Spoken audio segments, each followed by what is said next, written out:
Hi everyone. Today we are going to work on taking our pattern off of the dress form and we're going to make a pattern, a paper pattern, and then sew a sample. So the first thing you want to do is get your draped pieces off of the mannequin, and you want to pin your darts in, because what we want to do is we want to true up the ends of those. You don't just arbitrarily make a diamond at the bottom of a dart. We want to make sure that we leave enough fabric at the end of the dart that it fits into the seam allowance. So it should line up with the seam allowance. And most of the time, what you're looking to do is in that waist area, kind of true up that waistline. And if you recall, I had to drop mine a little bit in the front, and I marked it with a purple marker. So I'm going to go across here, and I'm using a pencil right now, so it might be harder for you to see it. Whoops. It's actually coming down into the little cuts. So maybe I need a marker. So I'm going to go across like this. And I've trued that up. My neck needed to come down a little bit over here. I see that purple mark. So I'm going to try to true that up a little bit. We can still do some truing up in cloth or in the paper pattern, but you want to make your dart ends. So I'm going to do this one over here.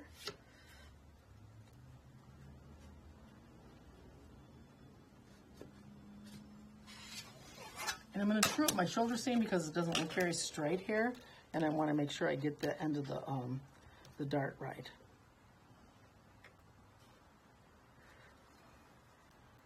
So I need to be able to transfer the end of the dart through to the legs that are underneath of the fold. So I'm just going to flip this back a little bit, and I'm going to mark that spot where the end of the dart should be. You can do it with tracing paper and a tracing wheel if you want. I'm going to check this one and figure out where that dart should end, right here. And then this one at the bust will generally have a little bit more of a point to it. So what we're looking for is where the end of it is on the fold. You would have done something like this in pattern drafting, where you took in the paper and maybe you used like a little push pin or a pin and you stuck it through so that you could find where that dart fold ends. A lot of times I'll do it also with a pin. So I'll put one there, I'll put this one here, and I'll do one on this one. And then when I open up my dart, be careful you don't pull your pin out, but if I do this, I can actually see where that dart should come to a point. So I'm just going to make a little dot there. And I'm going to take this out, the pin out. And then I'm able to take my ruler, and you can see that this dart, the shape is not just a diamond where you've done that. So I'm creating, let's see, a little bit of a curve here. So my waist curves down towards the end of the dart. So I'm going to bring that down like that. And then it's going to curve in this direction over here. And that's just going to give you a nice end of your dart that will be sewn into the seam allowance.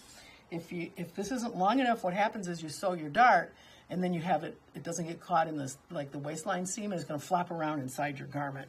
So you want to make sure that you true up those ends. I'm going to do this one. So what I'm going to do here is open this up. I can see where that pin is. Here's the end of my dart down here. So this dart is going to come down to that point and then go back up. So you'll see that it winds up looking like a little arrow. And I'm going to do the one at the waist. That one comes to there. This isn't going to have a whole heck of a lot of a point. The smaller the dart, the less. And I'm just going to connect this free-handed. So now I've connected all my points of my darts. And we're going to transfer this to paper. So there's a number of different ways that you can work, depending on if you're using that blue paper with the lines, you're using tracing paper, are you using bond paper. It's up to you, whatever you like. I just like this thin white tracing paper. It works really well for me. And so if you're using bond paper or, you know, like the heavier oak tag, what you want to do is place your muslin on top of your paper, and you would use a couple of weights to hold it in place. And I have a tracing wheel that actually has, like, it looks like little teeth. It really looks like quite the weapon. And you could put tracing paper underneath, and then you could trace your lines. I would suggest if you're tracing a straight line that you know, have it run along the edge of a ruler. And so this works really good. I don't know if you guys have one. Generally, I get them for the students when we do draping sometimes, but I only have a couple right now. You can use a regular tracing wheel if you like. It works too. I like to just work over top, and so I'm just going to put my paper over top of my pattern. And again, I might want to put a couple of things that are going to hold it in place so that it doesn't move around. So maybe I don't have any weights at this studio right now, so I'm just going to put a couple of things that are sitting there that will hold it from moving all over the place. Excuse my arm in front of the camera. And I'm just going to trace it. I generally like to work with pencil. If we can't see it, I'll switch to a marker. And so I'm going to trace my center back. And as I stated before, I think it's a good idea that you intersect your lines at a corner so that you get a really nice sharp square point. I'm a trained architectural draftsperson, so my drawing skills, I incorporate some things that would have been in hand architectural plans into the way I draw things. I'm really a stickler for precision and not missing any little corner or point. So I'm marking my side seam. I also like to capture this line that was my shoulder line and put that in. You don't always have to, but I really think it can be helpful at times. And then my shoulder seam, I'm going to mark my shoulder seam, but again, where that dart is, it has to come out. So you want to do that. You want to bring that out. And I'm going to draw my dart in.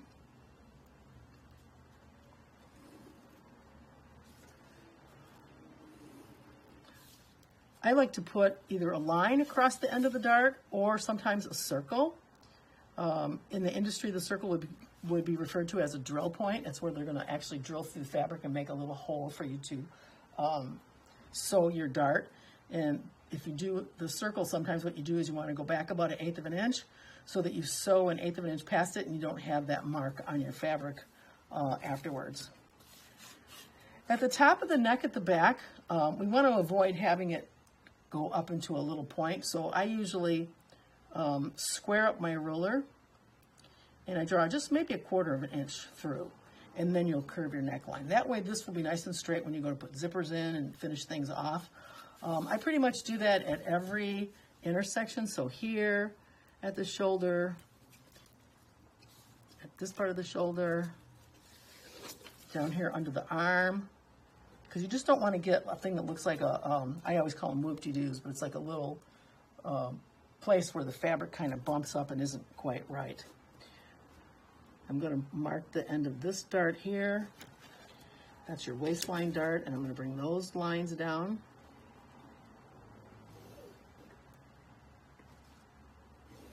There's my dart, my center back.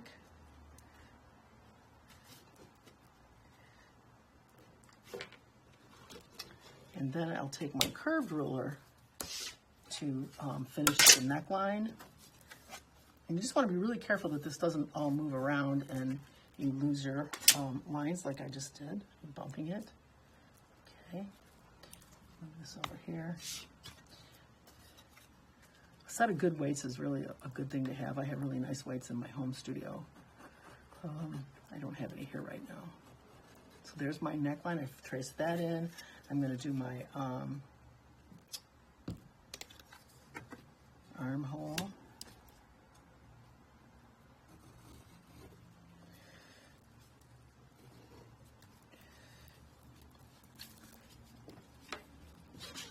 Boy, it's really curvy right here. The half scale, sometimes the curves are hard because they're so big. There it is. That'll be close enough. And then along the waist, in half scale the waist, you can probably use the smaller curve. If you were doing the waistline on a full scale, you might use this particular curve ruler. So I'm going to come across and bring my little point of my dart down and go back up. And there is my back. So I've traced everything. I'm going to set it aside, and I'm going to trace the front. Keep this, mark it that it's a front or back piece. I generally, on patterns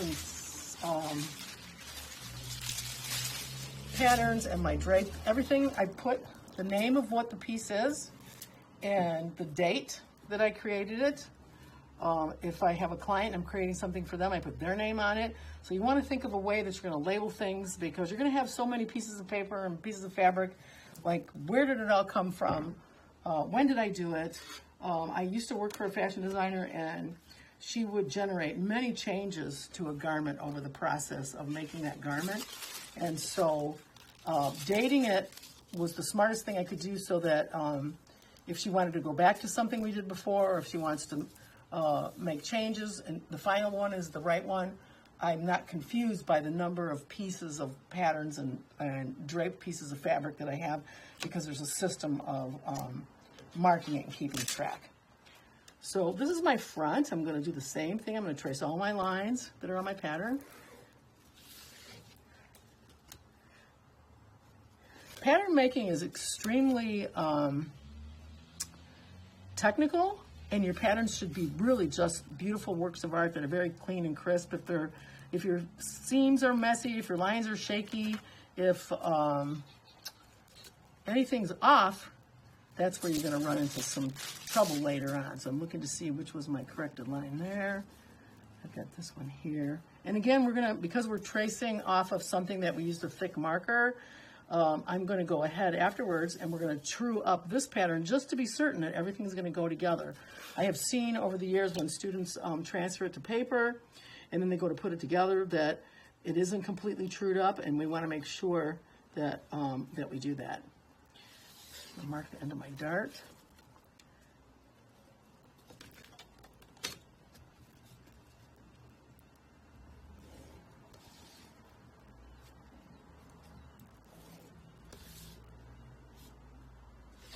Okay, so I'm going to take our curved ruler, kind of finish up everything here. So this looks good here.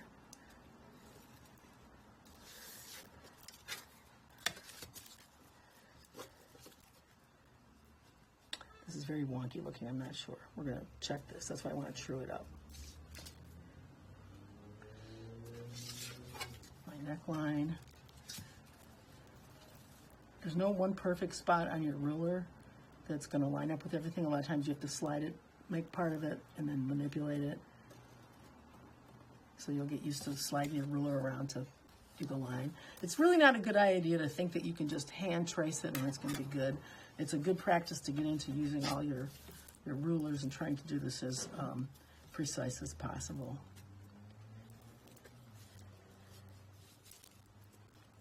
Armhole. So I'm having to turn the ruler a lot to capture that curve. Should have gone out a little bit more here.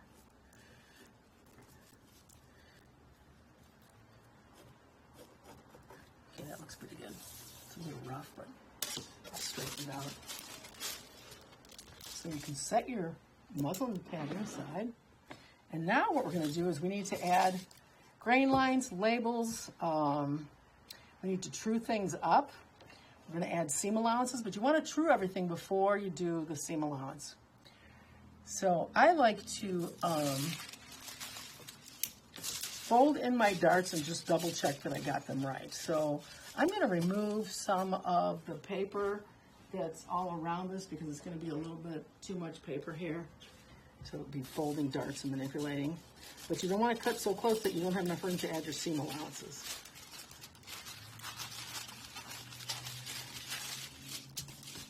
You kind of cut around it so it's easier for you to manipulate.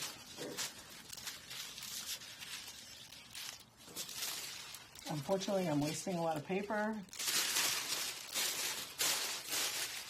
But that's the way it is. Sometimes when I cut off the pieces that are on the side like this, I save these because they're good for making facings and other small pattern pieces. So I'll always have a pile of those laying around.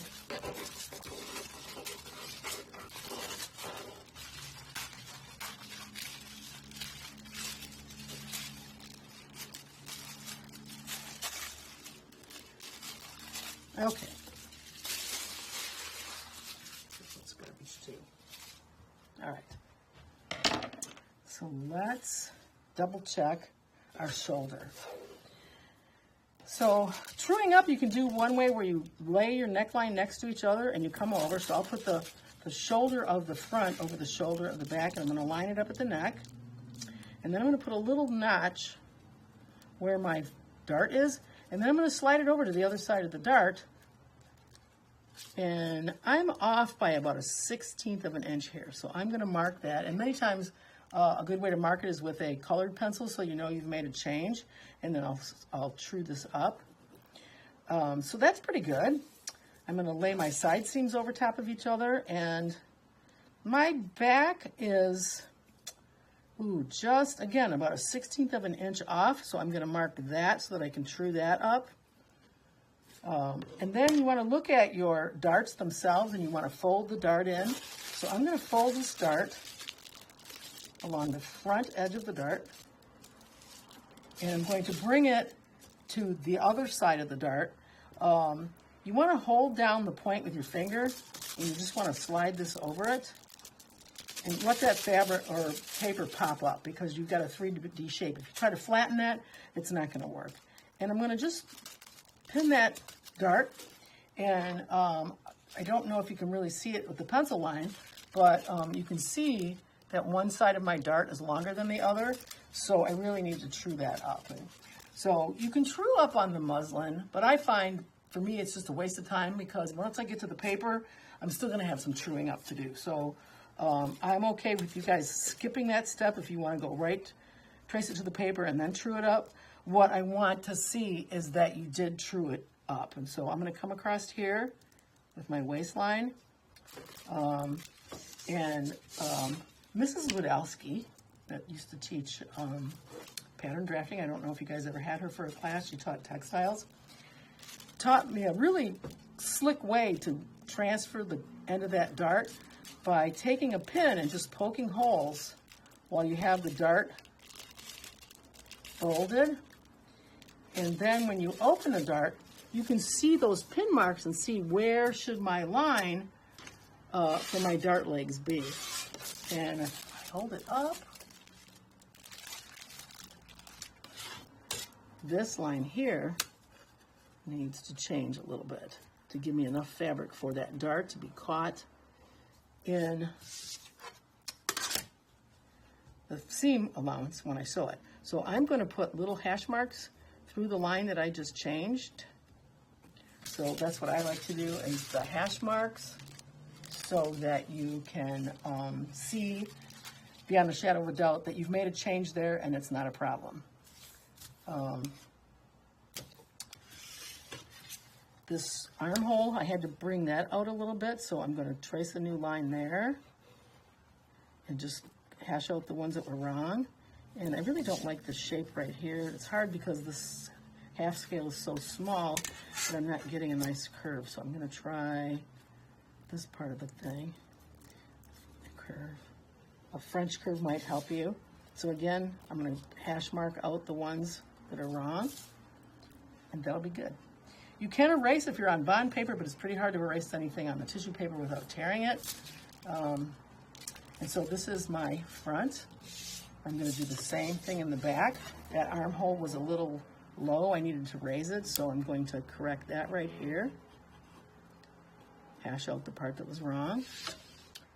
Everything else was good, other than now I need to fold my darts in. So your dart excess on the inside of your garment should be going towards the center or down. You never would have it going towards the armhole or towards your side seam. So what I'm going to do is fold the dart at the shoulder.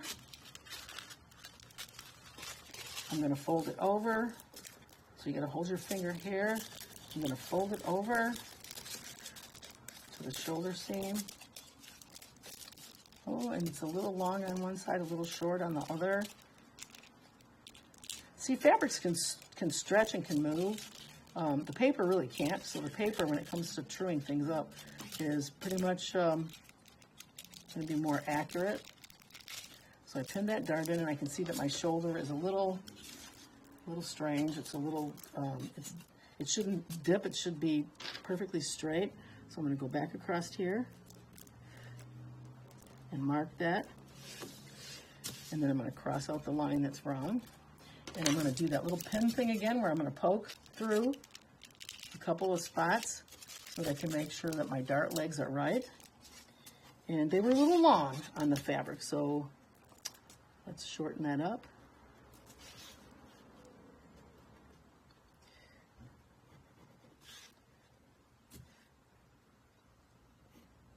So you can see I've changed the dart at the end, and I've just put a line through the part that's wrong. Excuse me while I'm using a phone and a computer because I want to see which video comes out better. And then this one that's at the princess area in the back, I'm going to do that same thing. I'm going to fold it.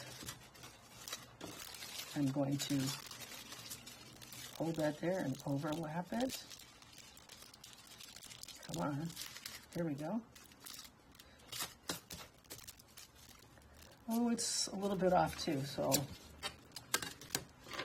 And part of the being off between the fabric and this is the fact that I'm working with a big, thick marker.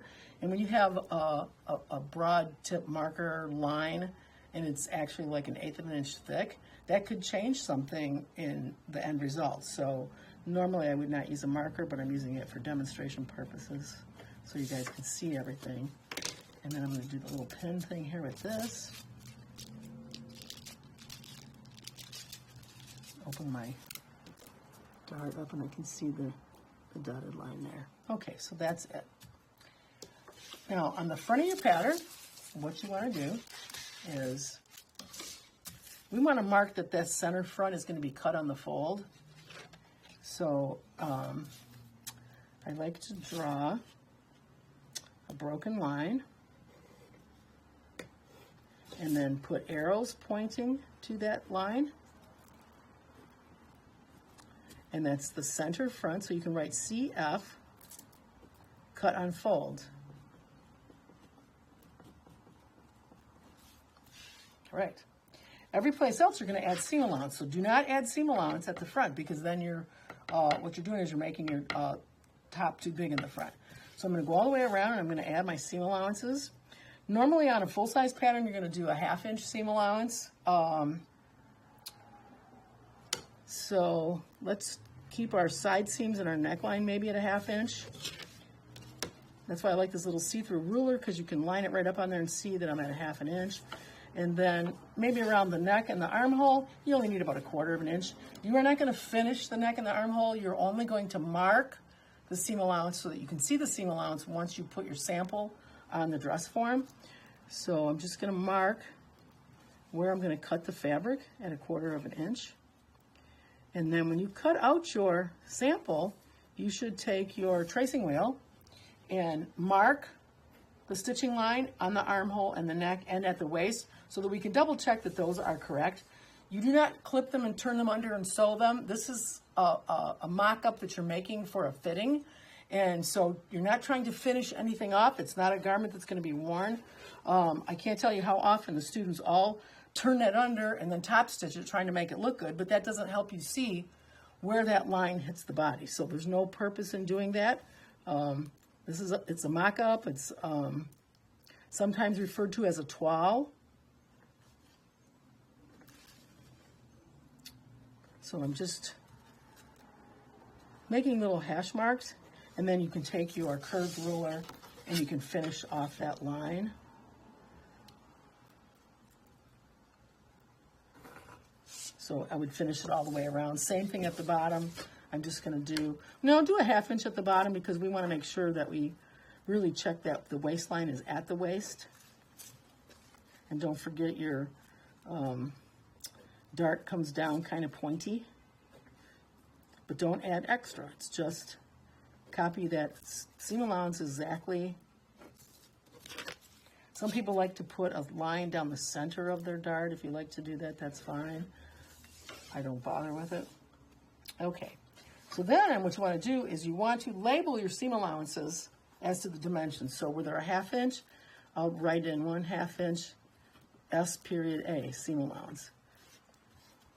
1/4 seam allowance on this armhole and the neck. And don't assume that someone else reading the pattern knows what you intended. I know right now you're making these just for yourself, but I used to make patterns for a designer that sent them overseas for manufacturing. And if you don't mark it, they're going to do whatever they want. So you want to make sure that you put everything down and just enumerate what something is so that they know. So this is a 1/2 inch seam allowance. I'd rather see more information on your pattern than less. And then usually I make a little block on my pattern. Sometimes when I'm doing a lot of patterns, I used to print out labels on the computer that said name, date, and those kinds of things. But here, you want to just put the name of your pattern and the date you did it. So, and later on when we're working with a sized mannequin, we would write on there that it's a size 8 or whatever. These little half scales, I think, are size 8 if you want to put that on there. So here, I'm going to put that this is the basic bodice front.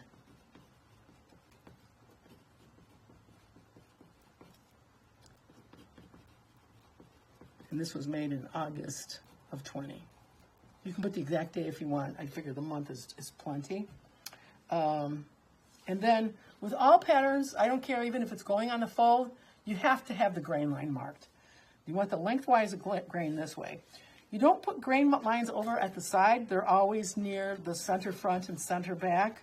And I'm going to go 1 inch over from the center, and I'm going to draw a line. And I don't want to see a grain line that you just drew by hand. It needs to be something that the person who's cutting fabric is able to measure it. And you want your grain line to run quite long. You don't want a little stubby thing like this, because remember, when we're lining this up on our fabric, I'm looking to see on pieces that are going to be cut here, if I'm 2 inches away from the selvage here, this needs to be 2 inches away, and it needs to be something that you can measure. So you put a long line, you mark that it's the grain line. You could also mark it that it's lengthwise grain if you want, because there are those options every once in a while where something's cut on the cross grain because it's a big circle skirt, or if it's cut on the bias. They just need to know that it's the grain line. So a lot of this is just getting into good practices that will serve you well over time. I like to put an arrow at each end of the grain line so that it's clearly marked. And then the other thing that's missing is notches. And notches are those things that help you place pieces together and have them line up. I've often seen, like on a princess seam where it's curved and you've built in the ease or, over the bust area, and people don't notch it. And then when you take the pattern apart, and they sew it back together, everything that they built in for ease for the side of the bust, they push it down to the bottom, and then they wind up cutting it off because they don't know why they have too much fabric. When you make your own patterns and you know that everything matches up, and you go to put something together and you've got extra fabric at the top or bottom of the seam, before you do anything, you should go back to your pattern, go back to your mock-up, and see what went wrong. Did I forget to put a notch in? Armholes, the notch is generally 3 inches up from the underarm to the notch, but we're in half scale here, so we're going to go about 1.5 inches. So I'm just going to walk the ruler over And I'm going to come up here, and this would be the notch for my armhole. Even though we're not making a sleeve right now and attaching it, you just really want to have those there. If this was a sleeveless top and we were putting a facing in or we were lining it, we would need to have a notch to align those armholes in the two different pieces of fabric that we're putting together. Notches, I don't want to see a big triangle, like a diamond shaped thing. That's home sewers patterns. It's absolutely ridiculous to have like a pointy piece of fabric hanging off your seam allowance. In manufacturing, what they would do is they would just put a tiny 1/8 inch nick into the edge of the fabric, and that's how the sewers know where to line things up. There's a method to your notches that's important. When you're notching something that's on the front of a garment, like if you're doing the neckline and you're notching it, you put one line. When you get to the side, there are 2, and when you get to the center of the back, there are 3 lines. So if this was a long dress and I wanted to make sure that I was going to be able to line it up there, I would have a double notch on the side. So I'm adding like a little double notch here, and you can actually put it through the side seam too. So this is pretty good. I've got an armhole notch, I got a side seam notch. On the half scale, I'm not going to bother with you putting one on the neck. I just want you to be thinking about notches. So that's my front. So I pretty much do the same thing on the back. Now the back does have to have seam allowance because let's say this is a dress that's going to have a zipper up the back. So you want to add the seam allowance. So I'm adding a 1/2 inch. Most of the time for me on the back of something that's a full scale garment, I'm going to do like 1 whole inch. Because if I want to make a lap zipper, I'm going to need that fabric and the seam allowance for it to be secure. Maybe I might be doing an invisible zipper, and I might cut some of the fabric off later on.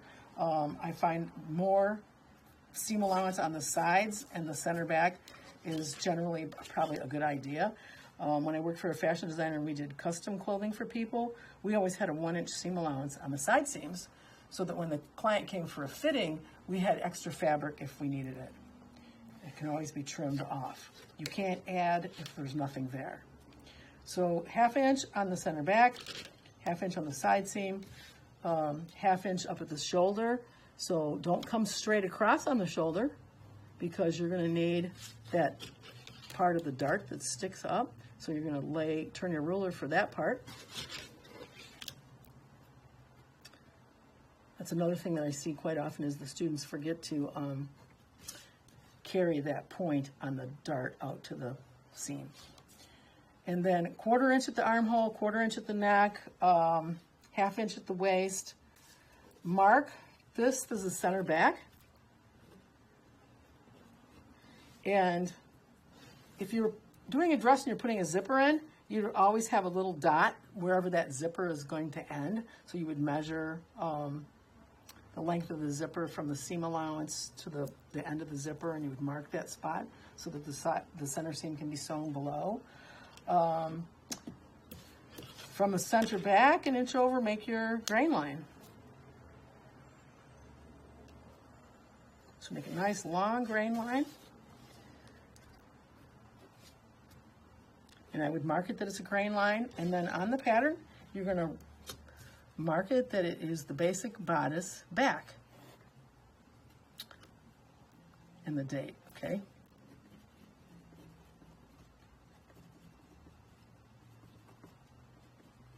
When you get into making patterns where you have a lot of pieces, generally you start with your front bodice as a number 1. So I always number my patterns too. So for me, this would be a number 1. This would be my number 2 piece. And that way, once you've numbered them consecutively through to the end, and you're using a pattern again, if you're missing piece number 4, it's obvious because that number is gone. So a numbering system is a good way to make sure that you don't misplace or lose any pattern pieces. And what else do we need on here? How many to cut? So this is the front, we're cutting it on fold. We want to cut 1. This is 2 pieces that we're cutting because we're sewing a seam, it's not going on the fold. So you're going to say cut 2. If this was a garment that had a lining like a jacket, you would say cut 1 of the fashion fabric, cut one lining, two over here. So the more information you can put here, the better off you're going to be, because you're going to forget things later on, and do it while you're thinking about it and make sure that everything looks really good. So here is our finished little pattern. I think you can see the pencil, but that's good. So if you guys want to be able to photograph your things with a pencil and you can see it, that'll be fine with me. Just double check that you can actually see your work, because I'd like to be able to grade things as we go along instead of having you wait till midterm to find out how you're doing. I think it's really great for you to have feedback every week. You can see your progress and how you're doing. So for this week, once you've made this pattern, you want to cut out a muslin sample and you want to sew it together. So you're going to sew in your darts and press them. You're going to do your side seam, your shoulders, top stitch, or either top stitch your neckline in your armhole in a dark colored thread so I can see it, or trace it with your tracing wheel onto your fabric so that I can see. And then what we're going to do is you're going to make a whole sample, and we're going to put it on your little half-scale mannequin. You're going to pin the back closed. You're going to smooth it, make sure that everything is where it should be. And I want a picture of it from the front, the side, and the back. And then I'll be able to determine, does it fit the dress form? Is everything there? Was there any problems with truing up? And I'll be able to give you some feedback. Typically in the classroom, you would be turning all three things in. You would turn in your muslin, you would turn in your pattern, and you would turn in the sewn sample. In the class, we would be putting the sample on the dress form, and I would come around and I would look for areas that you might need to work on. So I'm trying to stay true to the way I would do it and make it transfer it into something that's digital. So that's why I'm asking you to photograph things and then put those photographs. Don't just send me loose photographs or drop them. Try dropping them to the Dropbox on Canvas, because it doesn't work right. Put them in a slide program so that I can see them. And then each week you'll be adding your work to the slide program and building a digital presentation of everything that you did throughout the course. It'll be really good at the end to have that. You know, if I make a mistake and I lose a grade, well, you've got the slides. You can show me that you did do that, that work. And so I think it's just a good thing all around. And then for your future, you know, you've got some nice slides of some of your work when it comes to doing your portfolio. You can show not just the finished product, but you can show the process. And so you'll be able to extract pictures for your portfolio. So I've been having students do that for years, and they're always really happy that they did it when it gets to portfolio, because they actually have something they can put in their portfolio. So make your basic bodice and take your photographs, and then I'll be working on the next step. I'm going to send you guys a link to a video I watched yesterday on Christian Dior, where they actually draped a coat that was inspired by the bar suit, which was a very famous, well-known garment that Christian Dior did that went and changed the look of fashion back in the 1940s, where they had the nipped-in waist and the full skirts. And the video is kind of long, but it starts in the beginning with them draping the coat and shaping it, and then it goes through the whole process of how this haute couture garment was made to the end when they show it in the show. And it has 500 hours that went into making this garment, and tons of people. Fabric was sent out to a pleater to pleat it. Other fabric was sent out to be beaded. They had a tailor working on some stuff. They had a seamstress working on some stuff. And I was just awestruck by watching this video. And at the end, they said it took 500 hours to make that coat. And you know that's a priceless garment, and it was just stunning. So I'm going to share that with you guys. I'd really like you to watch it, because it really shows something from start to finish, the love and care that went into creating a couture piece.